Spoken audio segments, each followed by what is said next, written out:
See, when I say our challenges are temporary, I'm not saying they're easy. In fact, they're often very hard.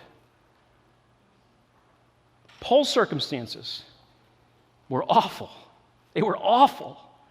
Beaten, chained, imprisoned. He'd gone from being a rising star in the most important city in his faith, Jerusalem, to now being thrown in a remote cell, his back open with wounds, over and over again.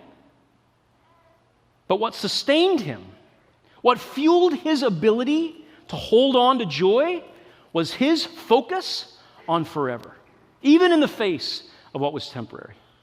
That's the focus of his prayer. We see it. Look in verse 9. He says, "This is my prayer, that your love may abound more and more in knowledge and depth of insight, so that you may be able to discern what is best, and may be pure and blameless for the day of Christ, filled with the fruit of righteousness that comes through Jesus Christ, to the glory and praise of God." He says, a day is coming. He calls it the day of Christ, when we all will face forever. Whatever we are, wherever we've been, we will all face it. We will all stand before God.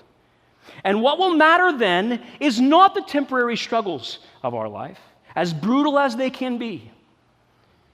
What will matter then are forever kinds of things. A growing love, a strengthened character. That's the stuff that matters in a moment like that.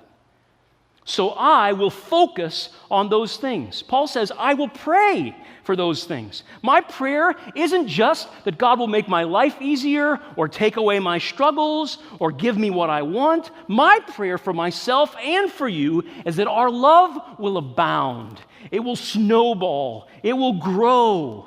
That our understanding and connection with God will grow deeper and more powerful. That our ability and discernment and wisdom to be able to see what things will lead me where I believe God wants me to go and which things will harm me and others, to be able to tell right from wrong, that they'll become clearer and clearer. His prayer is that they would see God working in their lives. They would see His fruit. So I will face what is temporary. Whether it's chains, or this illness, or this problem, or this thing that seems unfair, or this disappointment, or this brown lawn, I will face what is temporary, but I will focus on forever. I know there's a bigger picture. I know that I'm in a process. God is growing me, and one day I will taste the reward of that. I will see the benefit, and in that moment, it will all be worth it. So even in my darkest moment, even when I don't understand, I will cling to this promise that you have started and I know you will finish.